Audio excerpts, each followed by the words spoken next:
The problem with this hangar, which it's a beautiful facility, is that it can't fit 2 CRJs in it at the same time.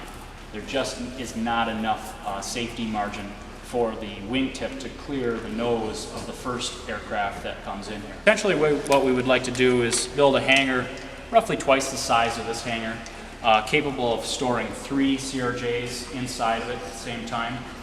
An important facet of this is that the aircraft need to have enough room on the left side of the aircraft so that they can load and unload inside. We estimate, and that will be verified through our master plan study, which will also include a spin-off preliminary design.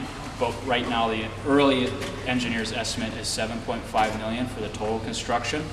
I know you want 50-50 projects out there, but we just don't have the 50% required match for that. So we are asking for 90%, $6.75 million is our ask. This is an example of one of our packages at DigiKey.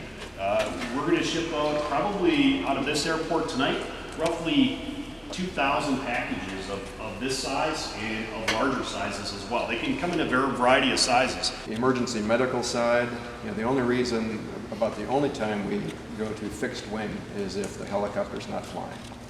Helicopters don't fly because of the weather. So again, to some of the points that Joe made, think about putting your loved one onto a fixed wing aircraft outside when it's 40 below zero or 50 below zero. It's not comfortable. And so it'd be extremely valuable to be able to have that capacity inside. On occasion, it's a transport by fixed wing because of the nature of the patient, the condition, and the specialist that needs to accompany that individual. Of those roughly 600 dams, we've got 26 that are high hazard. So high hazard means that if the dam would fail or be misoperated, it would probably cause loss of life. It has nothing to do with the actual condition of the dam. It is only to do with the potential hazard. The high hazard ones are typically store a lot of water and they're pretty tall. Lake Bronson Dam is a high hazard dam. We also do a condition assessment on all of our dams, rating from poor to fair to satisfactory. Lake Bronson is in poor condition, so that is actually a function of the design of the dam and how it would stand up to a flood event or just the general stability of it. So Lake Bronson is high hazard and it's in poor condition, so it's kind of got the double whammy there. This challenge we have is spring runoff. All that water, and if it's a fast runoff like what happened to us in 2006, all that water just came in at one time. And we can only open the gates so high and we can only let out so much water.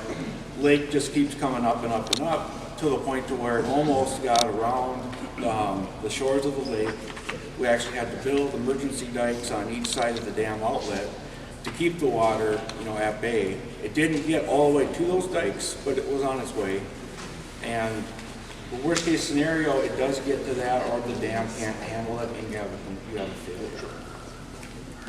So the Bronson was designed in the 1930s, and using the technology, they thought it was big enough at that time, but with time, it's realized that it needs to be bigger. It needs to be a larger spillway. Developing the preliminary design and coming up with the cost estimate. So we've got a good plan. Coming up with the cost estimate above 18 million? At 18 million. Okay. And that includes engineering. So construction and engineering. And in 2008, how much did you figure this would cost? At that time, it was about a $9 or $10 million project, but it wasn't a complete rebuild.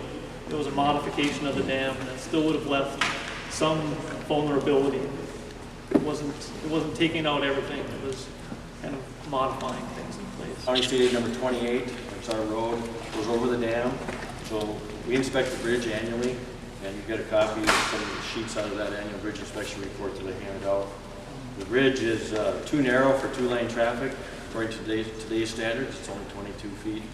So it's designed for single-lane traffic. So if you're meeting a car there, you have to stop and wait. It's 145 cars per day is the traffic count. It's adjacent to the state park. There's a pedestrian and bicycle path across it. It's on the lake side of the dam, the east side. The structure is in very poor condition. It's the worst rated bridge on the county system in Kissing County. Has a sufficiency rating of 53. Brand new bridge would be 100.